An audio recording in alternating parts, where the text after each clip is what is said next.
Alright guys, welcome back to Formula 1 news. Red Bull once again taking the mick out of their rivals here by suggesting that their RB19 that's won, let's not forget, the first 12 races of this Formula 1 season isn't even that good of a car. They reckon that they can do a much better job next season. The car is basically average to good, and it's the other teams that have let down this season from being competitive rather than Red Bull doing an especially good job. Do you agree with this perspective? And if this is true, we might be in for a tough time over the next couple of years. Very much enjoy to your thoughts in the comments below. Hit the like button if you enjoy. Subscribe if you're new as always. Plenty of updates for you guys today. First of all, this big rumour going around that Oliver Bearman, who is, I think, a really promising driver in Formula 2 right now, is reportedly going to drive for Haas in FP1 at the Austin Grand Prix at the end of October. This would be strange, mainly because that, I think, is a sprint weekend, and if that is the case, then FP1 is the only session before qualifying, so one of their drivers would get no track time before quali, so it's pretty rare that the rookie sessions are fulfilled on a sprint weekend. It's possibly more likely they might do Mexico, but we'll see about that. But obviously a lot of runoff at kind of both circuits, so they probably don't have to worry too much about him bidding it in the wall. But Bearman, I followed the end of his Formula 3 campaign last season, and certainly the Formula 2 season so far. I think he's been very impressive. Okay, he's not right up there at the front with Vesti and Porsche fighting for the championship, but he's in the ballpark, and he's had some very impressive weekends, such as in Baku, where I'm pretty sure he got pole, won the sprint, and won the race, which was deeply impressive, especially as a rookie, and he's only 18 years of age. So I think Bearman, now I might have a bit of local bias here because I think he's from Chelmsford and that's just down the road from where I grew up, so maybe there's a bit of local bias in play, but I still think he's a very promising driver and is part of the Ferrari Academy and why he will be possibly getting a go in the Haas later this season. I think he's a legitimate candidate for the Ferrari seat alongside Leclerc in the coming years. Probably not going to happen in the next couple of years, but give it a few years, maybe he'll have a shot in the Haas in a few years, I don't know. But I think he's a name to watch out for if you guys haven't heard of Oliver Bearman before. And you've also got to wonder what they're going to do next season at Haas, just because despite the numbers not looking that bad in Kevin Magnussen's perspective, it really has been pretty much domination, I think, from Hulkenberg this season. Yes, the race pace of the Haas is a disaster. So a lot of his points, I think he's picked up maybe a couple in sprint races, and he got a P7. Magnussen's got a P10, and has qualified. Both of them have qualified quite well at times, but generally Hulkenberg has been in a far better position. So I think there is a question they might have to shake up their driver lineup going forward as well. Leclerc has also commented on this supposed tension between himself and Carlos Sainz. Of course, he's shut any of this down and has given a good PR answer, as you'd expect. I don't know where the reports of this tension really arise. I know that there's people that think, oh, well, the way they talk about Ferrari and the fact that Sainz is actually very competitive with Leclerc and seems to want the team to do better by him, and maybe isn't so happy that Vasseur is very keen on Leclerc being the number one man. Maybe there's something in that. Leclerc has said, no, absolutely nothing to see here, but like at the end of the day, your teammate is your primary rival in this sport, and we'll probably see whether any of this friction is true in the second half of the season, because Sainz might not be there for too much longer based on our current understanding of the contract situation. But this is the championship standings.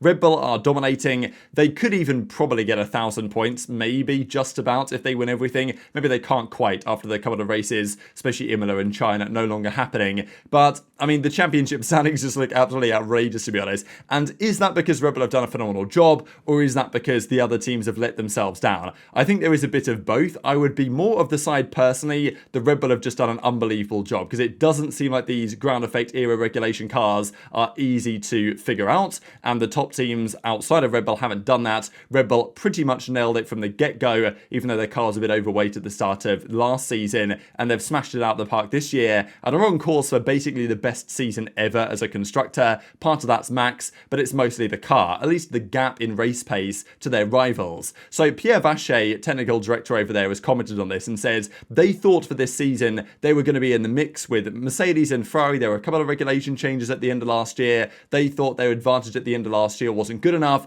and they'd be right in the mix. They were surprised when they weren't, and they were just dominating everything at the start of the season. So much so that they described their car as average to good. Not even good, not even great, not even excellent, just an average car, apparently, the RB19, despite the fact that, look, it's not going to go down as the fastest Formula 1 car ever. it's going to take many years and potentially many regulation changes for anyone to come up with a car that's faster than the W11, the Mercedes W11 from 2020. But the RB19 will go down as one of the greatest cars of all time. There's no doubt about it, especially if it wins like all the races. Like, it probably will have to be considered the greatest Formula 1 car ever. No, I mean, no other car has managed to do that. But Pierre Wache says, I don't think so. I don't think it is one of the greatest Formula 1 cars of all time. Maybe next year we will have the greatest Formula 1 car ever, because I hope next year's car will be better than this one in absolute terms. And this is a scary side, right? For the rest of the grid, if one of their top guys on the engineering side says, yeah, this car isn't even that good, like next year it's going to be significantly better. And I don't not believe him, just because, I mean, Red Bull would have thought that they were reaching the ceiling of their development potential, but yet they bring this upgrade to Hungary that makes them a lot quicker. And it's like, well, you know, how far can this car go? Because it's pretty scary, to be honest. So as he goes on to say, it is just an average to good car for everything, which is just creating a good car. It's not very good in any one aspect. Why we think it's good is because we're quicker than the others. But fundamentally, I would say we didn't do a fantastic job. We did a good job. You know, well done. Pat everyone on the back, but it's not a great car. It's not an excellent job. It's just a good job.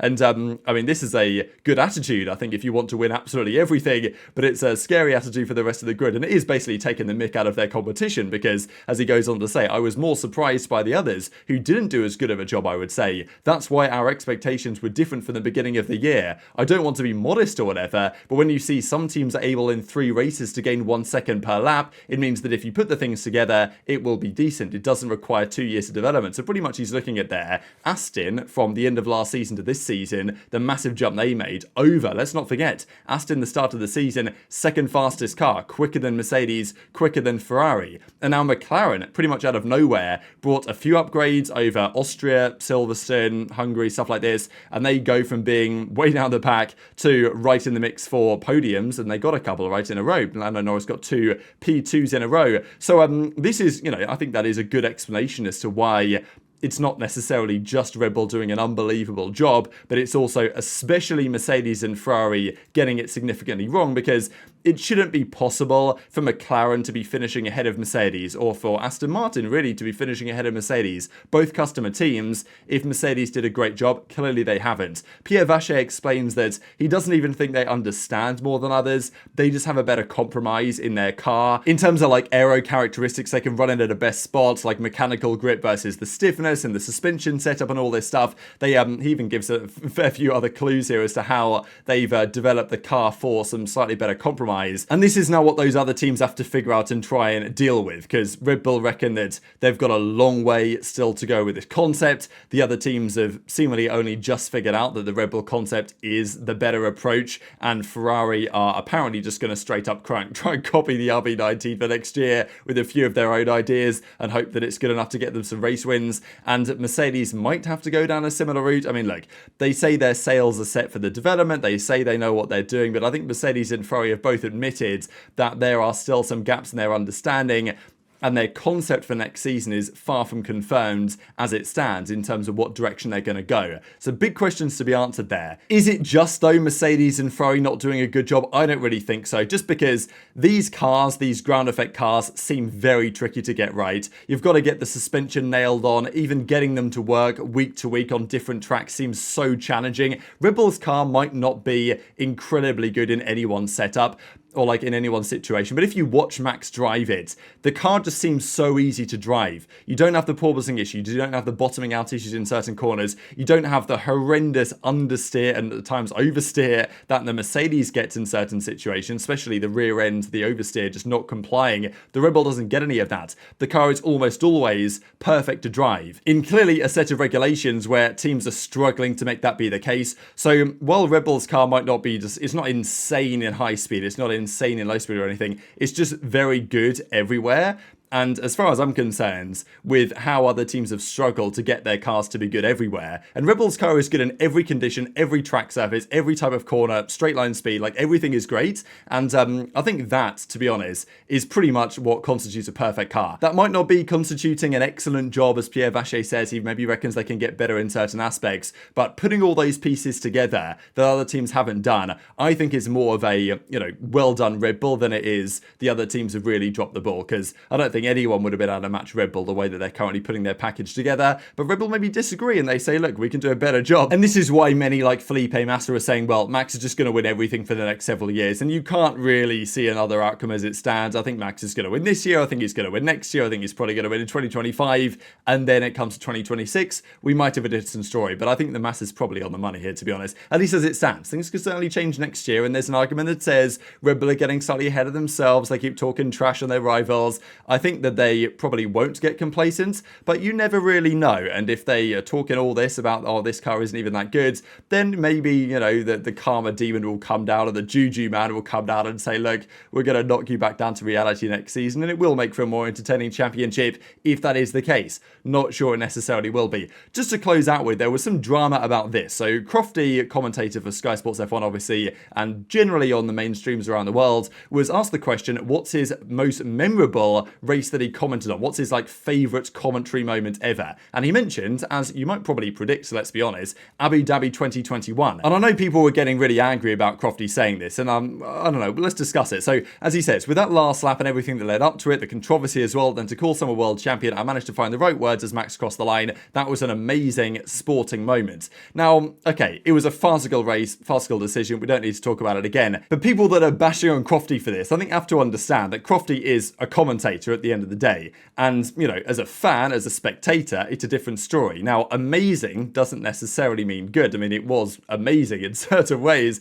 And I understand why people are getting annoyed at Crofty for saying this. But you've got to imagine from a commentator's perspective, the crowning moment of your career is going to be a last lap decider. Literally final race of the championship, final lap. To commentate that moment is obviously going to be his most memorable piece of commentary, whether the moment and the controversy was good or bad. Like, you know, it only makes sense that Crofty is going to say that's his most memorable moment. Now, describing it as amazing, I think that's probably what was getting people annoyed. But I can't exactly be surprised that a commentator says that literally the most important moment of his commentary career was his most memorable. Like, not exactly a surprise to me, but Nick Knowles and others are obviously going off on the main stage about it, as you might expect. But very much enjoyed to your thoughts in the comments below. Hit the like button if you enjoyed. Subscribe if you're new. Take care, and I'll see you next time.